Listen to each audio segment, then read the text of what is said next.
Hi everyone, Jenny here from Asian Lifestyle Design. Today I'm going to do a reaction video looking at the feng shui of Michael Jordan's house in Chicago, Illinois. Michael Jordan bought this property in 1991 with his first wife, and he had 3 children while he lived there. And in 2002, him and his wife had some marital issues. They separated, but they got back together again, and eventually they did divorce in 2007.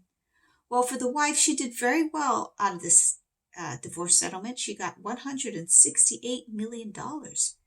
However, Michael Jordan went on to renovate the house, so it's a little different from when they lived there originally. So we have to take that into consideration.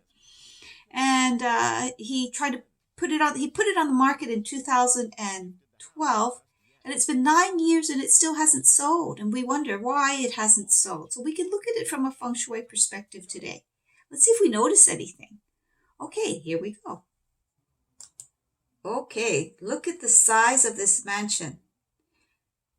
Very, very huge. Lots of buildings, all connected. And it is surrounded by grass and greenery. Well, in form school, we look at the form. Surprise! And as you can see, the house kind of surrounds this circular swimming pool. And it has several buildings connected to each other. Then it looks like there's a basketball court in the corner. And another area that kind of attaches to the side of the building. So from a form perspective, it's a little bit separated. So you have different areas of the house. But I like the fact that it is surrounded by greenery. It feels very protective and private. Okay. Let's look at, it's kind of interesting how the courtyard is surrounding the circular swimming pool. Now in feng shui, circles is dynamic energy. That means there's a lot of energy around round circles. You know, the energy is constant. So when I look at this house, what I see is a lot of activity because it's so big and also the forms are quite active. Okay, let's look at, here we go. In the interior, you have a living room, sofa. I like the layout. However, you see here, there's a step down from the dining kitchen area. And also from this hallway, it's stepped down. Now you have to be careful when we do step downs into an area. You know, you want to be deliberate. You don't want it to be all of a sudden, because actually we like it all on one level in feng shui because it's just safer. And if there's no reason to step down, we don't just step down. A lot of times in architectural circles, they like that because it's a little bit of a transition, makes the room a little bit interesting. But from a living perspective, from a feng shui perspective, we like it flat. Here is the big scenery. Okay, the big bird's eye view. You can see it's like several buildings connected to each other. It doesn't create a whole form. It's kind of a kind of scattered form. It's a little bit of chaotic energy, what we call in feng shui. The shape itself, I don't know, that looks like the neighbor's house, so it looks like a little bit of a C. We like to have more square hole shapes as far as the site is concerned. But I think that's why the form becomes a little distorted, because actually the site itself is not a complete whole form like a rectangle. Okay, let's look at this. This is a TV area. And you have a bar area and the swimming pool.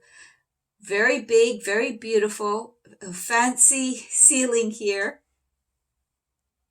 Oh, I see. This looks like window treatments. It must open and close. So this is a skylight to let in light. That's a really big hole in the ceiling. Again, in feng shui terms, we don't like big holes in the ceiling because it distorts the form.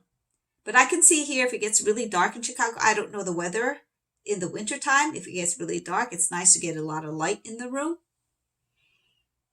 And the fact that they can close it is good, because once you close it, there's no hole, you know. But obviously this is a place for entertainment. It's not for, a few people. You need a lot of people to fill in the space for chi.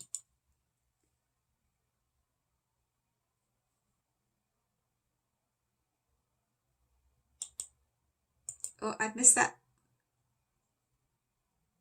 Okay, let's look at the entrance.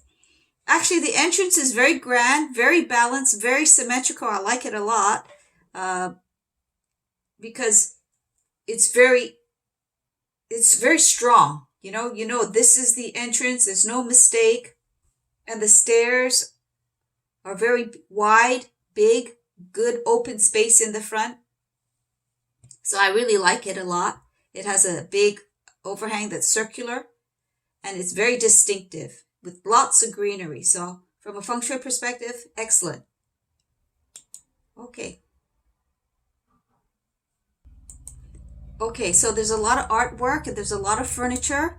He's been paying property tax on it. So it's been costing him a lot of money. It's been costing. Okay, very contemporary. Okay, look at the bedrooms. Solid wall, window on the side from a feng shui perspective. Very nicely laid out. You can sleep very well here. No problem with the bathroom. Well, look at the table. A little bit interesting furniture, but we've got too many holes and shapes and different forms. It's not very settling. It's a very, what we call a yang space because of all the, what would you say?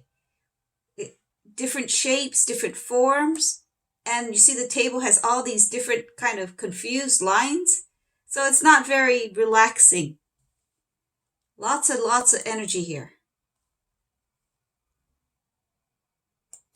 So they have a skylight above the kitchen table, he said.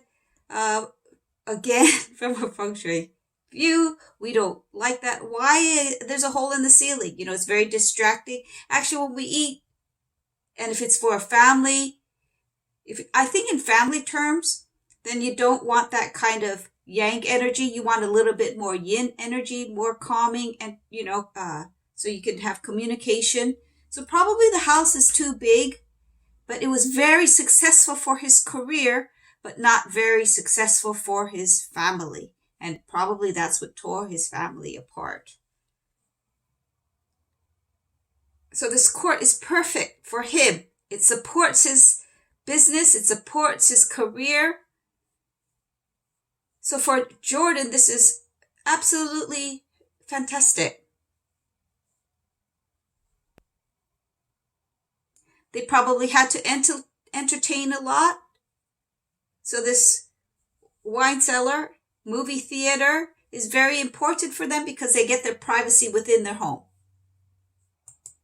So this whole house has all the amenities of a superstar like Michael Jordan. It has a cigar room. It has a theater. It has a full-size gym, a full-size basketball court. So it's very supportive of his career. And because of that, he won 6 NBA championships with the Chicago Bulls. So from that perspective, it's excellent. Excellent.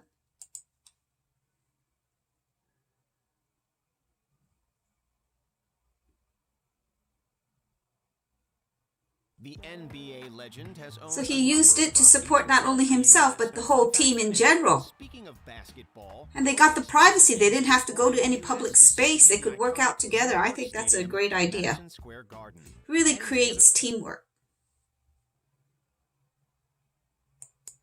Okay, here's a circular infinity pool.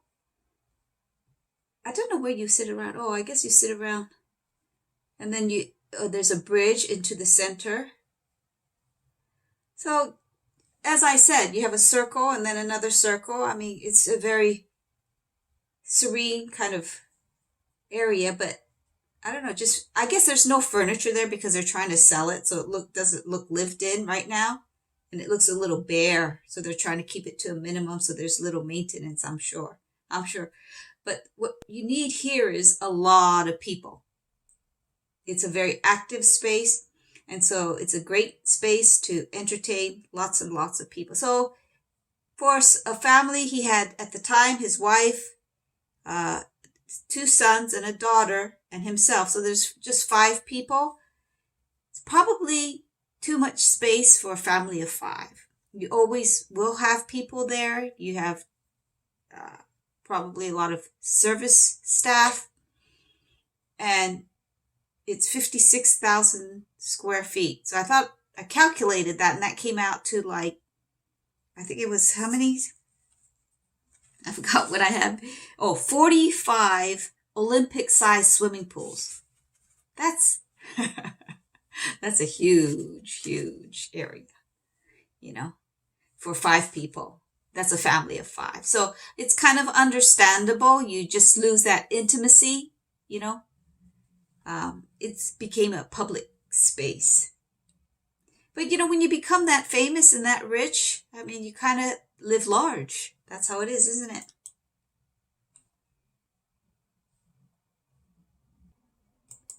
Wow. So you have golf, you have tennis, and you have a garage for 14 vehicles.